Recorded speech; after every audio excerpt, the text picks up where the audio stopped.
We're going to dive into the 8 accounts that every entrepreneur should have. When you start a business, if you're anything like me, is usually there's no roadmap. Like either you're going out there and you are maybe hiring consultants or you're finding coaches. Generally, when you start a business, there's not like there's a team of people that's there that's going to tell you exactly what to do step by step. When I started my first business back in 2012, it was just grimy, man. It was like starting with nothing, not really understanding how things were. I mean, we're trying to look up, do I get an LLC? Do I operate as a sole proprietor? Do I, incorporate into an S Corp? What is this C Corp type of thing? Do I get a business attorney? Like what account should I have? Do I have a checking, saving?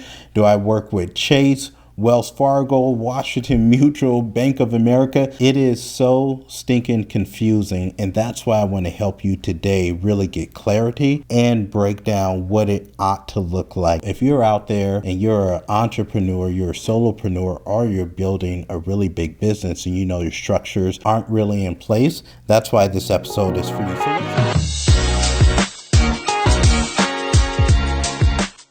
So let's talk about it. Like, account number 1, all of us have got to have a business operating account. And what does that mean? That means an account that we're actually running the business out of. And so no matter what institution or what institutional bank you're really working with, you want to have a very specific dedicated account that actually holds all of your business transactions. And so why is this important? It's important because it gives it a place for it to live, for your expenses to breathe, so you can see the revenues that are coming in. But you definitely want to keep at least 1 to 3 months of reserves in that account. So for me, I run a business to where basically monthly, our expenses are going to run anywhere from, $40,000 to $50,000 a month. And so I want to make sure that I have enough reserves in there in case for some reason something happens, right? Like maybe some partners are late on paying us, or something happens, or freaking the bank, our institutional bank collapses. But I want to make sure to have reserves that are in there. Account number 2, business savings accounts / emergency funds. When I'm working with people, one of the things that they oftentimes never have is an emergency fund or a savings account for the actual business. So let's talk about it. What are you going to do when you have those slow months? Or what are you going to do when you have unexpected expenses? Like, we got to start drawing that money from somewhere. So if we have an emergency fund set aside of 3 to 6 months of business expenses that are sitting in there, if something happens, we're not panicking. We're not having to fire people, right? We're not pulling out lines of credit because we can go to the cash that we actually have set aside. So whether you're banking at, Blue Vine or Live Oak Bank or Chase or Bank of America, like, it doesn't really matter, but you want to make sure that you have an emergency fund or a savings account specifically for the business. Now, account number 3, let's talk about business tax savings account. This is ultra important. When I started my business, I remember my mentors telling me to put away about 20 to 30% of our revenues, set that aside for taxes. Guess what your boy did? He did not do that. And I bet you a lot of you are not doing that as well. Like, we account for our labor, we account for our subscriptions, we account for our marketing, we account for our travel.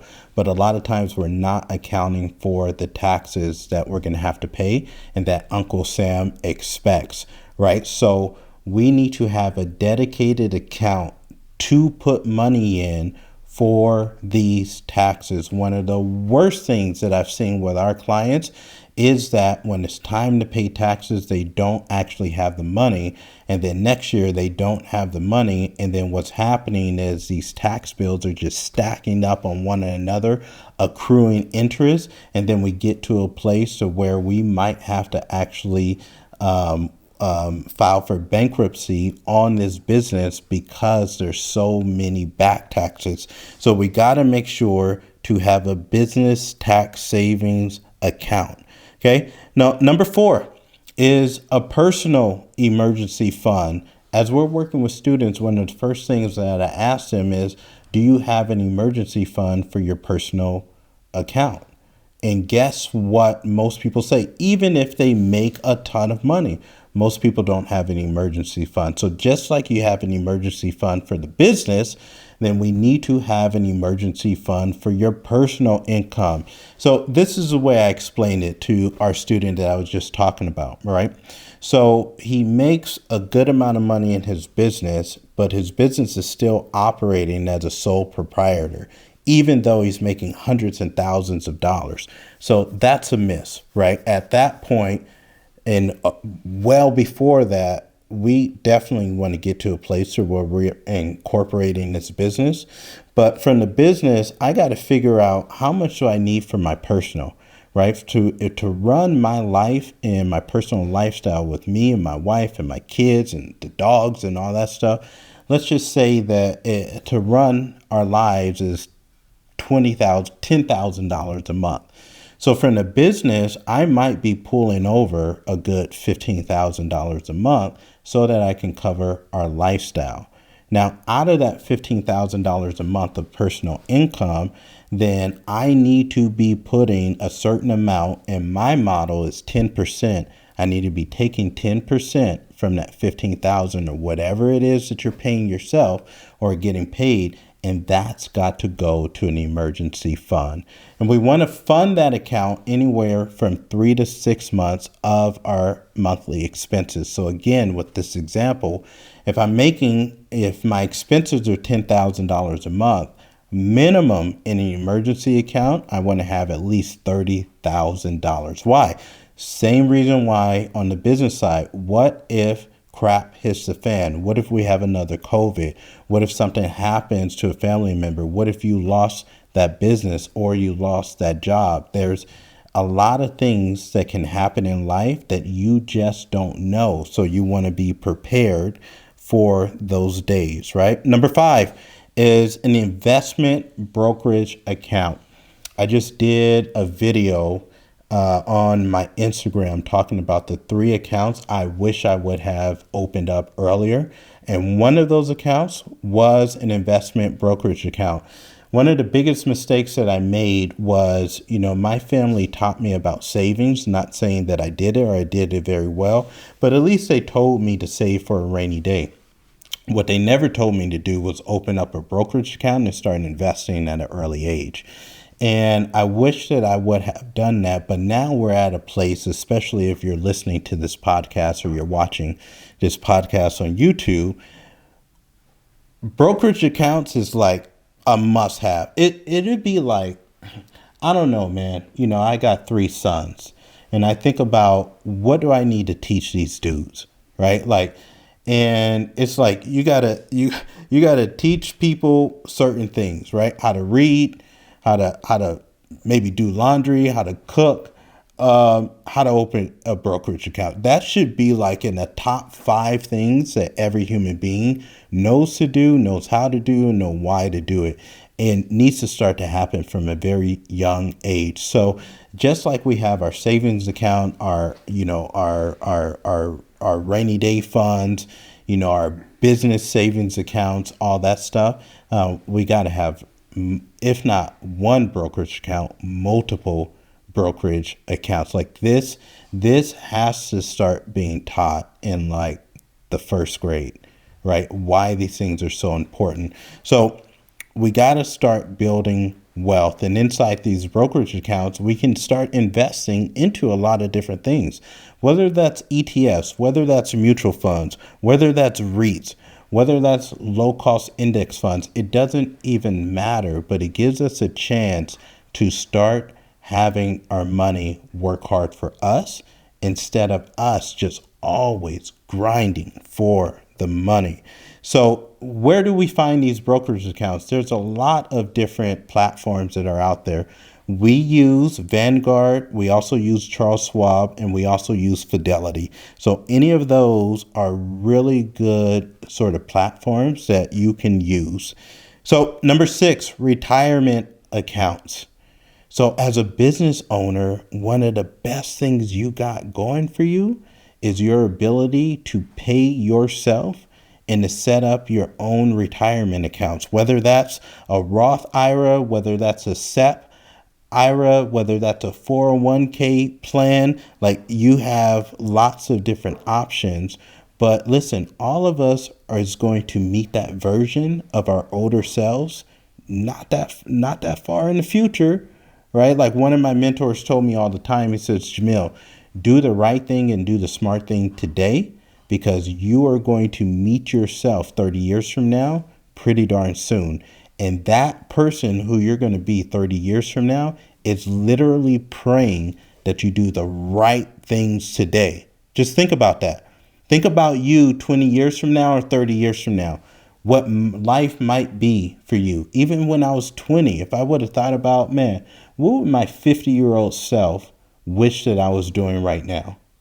I wish that I had that type of mindset, right? I didn't really adopt that mindset until I was about 33, 34 years old, when I started thinking, what would my 60-year-old self wish that I was doing right now with my money? What's up, fam? I hope that you're enjoying this episode. Listen, I want to invite you to a 3-day experience that you will never forget. We call it Master Your Money Challenge. Let me break it down for you. If you're at a place in your life and in your business right now to where you're doing well financially, but you know there's an entirely different mountain to climb, I want to invite you to spend 3 days with myself and my team as I help you not just figure out how to make more money, but exactly in specific steps on what to do with it. Day 1, you're really going to learn how to get clear on what it is that you want to do, the goals that you have in the future, and then we're going to build your own personalized financial roadmap. Day number 2, you're going to build the 3 plans that have gotten me to making multi-millions in investing, to where we really focus on being safe, being comfortable, and building a plan for wealth. And then on day 3, we're going to dive in and really go through all the different investing vehicles, which is going to be best for you and give you the greatest maximum returns. Go ahead and click the link right here in the show notes, and we hope that you join us. We'll talk to you soon. I want to invite you to pick up my new book, The Freedman and the Oak Tree. Now, I wrote this for people who are in sales and business and coaching and consulting, or you just want to accelerate success in your life, whether that be in finance or even in investing. Now, it's more than that as well, because I wrote it as a historical piece. And so what you're going to get is this beautiful story of sharecroppers really taking something that's minimum and figuring out the 5 laws of leverage to turn it into something where they can leave generational wealth. If you're into beautiful stories, and if you're at a place to where you want to level up your career, your business, or your finances, you want to get this book. Now, the secret is also we are turning this book into a film, so you're going to be able to see it on the big screen as well. Go on and grab this book and share it with at least 10 other people. And that's one of the reasons why I started to adopt delayed gratification so much, because I started thinking that far out in the future, thinking, what would my 65-year-old self want my 35-year-old self to be doing right now? Would he at 65 want me to go buy a $100,000 car and to make $800, $1,000, $1,500 a month payments on it? Or would he want me to take that $1,000 and invest that so that it can grow over these next 30 to 35 years at a 10, 12, 20% interest? Like, what would my 65-year-old? And so because I started thinking about that, I stopped doing a lot of the things that people who make really good money, or just people that make money at all, will tend to do. So retirement accounts are really important because the older you is going to come. And at some point in time, you're going to want to kick your feet up a little bit and really start to relax and move around and matriculate through life the way that you really want. But we got to plan for that, right? So one of the best things that we've been able to do, my wife and I, just as we are employees through our business and on payroll, is completely and fully funding these retirement accounts. We max these things out and then we max them out again. Okay. So number 7, real estate investment accounts. What does this mean? Well, what we do is not only do we have a little account set to the side strictly for real estate and cash, but we have these accounts in high yield savings banks that are growing at 4 or 5% interest. And why do we do that? Well, it's the same reason why sometimes I'll just keep cash in a brokerage account.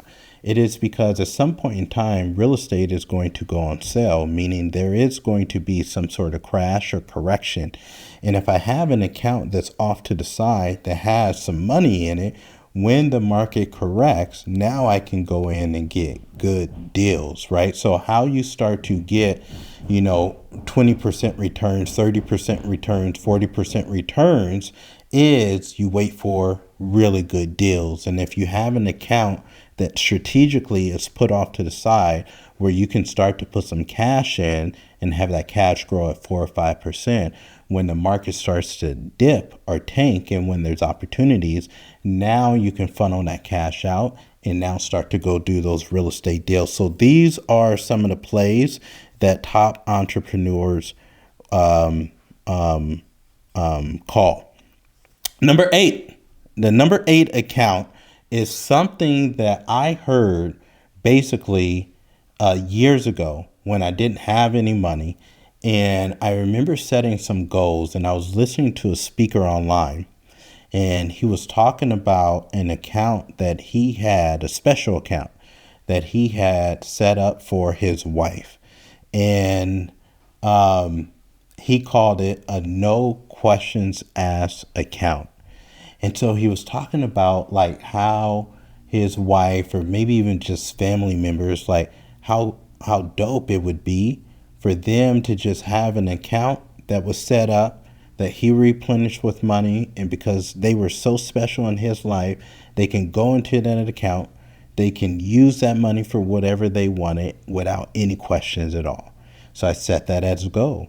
And so we have an opportunity fund that we also call a no questions asked account. And the purpose really is to have cash ready for those loved ones in the family that they can go invest, they can go splurge, they could go travel, they can go get cosmetic surgery, they can do whatever it is that they want to do and not have to ask any questions. They just have access to that. And when that account starts to deplete, then you go on and start to refill it again. And it just gives a sense of peace. It gives a sense of, camaraderie. It gives, shows, maybe that special someone, whether it's a spouse or somebody you really love, just allowing them to have access to where they don't have to ask and they don't have to feel like a burden. They can just go in there and really use that cash for whatever they want. And so we also keep that in a liquid and accessible high yield account as well. So while it's sitting in there, it's growing at 4 or 5%. And they really have that. So let's talk about how to set these up. Now, really, step 1 is just to open the accounts in order from operating to tax to personal emergency first. And step 2 is you really just want to automate the transfers. You want to kind of remove yourself and just make sure that cash is going to different places, right? So when that revenue is coming into the business account, that automatically you set up rules that on the 15th, a certain percentage is going to the business savings account, right? A certain percentage is going to the tax saving fund. A certain percentage is coming out of the business and is going to fund your personal account. And then once it hits the personal account, a certain percentage is going to the emergency account, and certain percentage is going to the no questions asked account. A certain percentage is going to the real estate fund, right? So like all of these things you'll want to have on automatic transfer. As soon as this money hits, or the dates that you set it up with, it is just working on automation. And this is what I talk about. Is this part of your plan? If this isn't happening, you're doing a lot of this stuff manually, like you're still living in the 1950s. What you want to have is just these systems that are in place that are just naturally and consistently doing these things for you. Step 3, review monthly and adjust as you grow.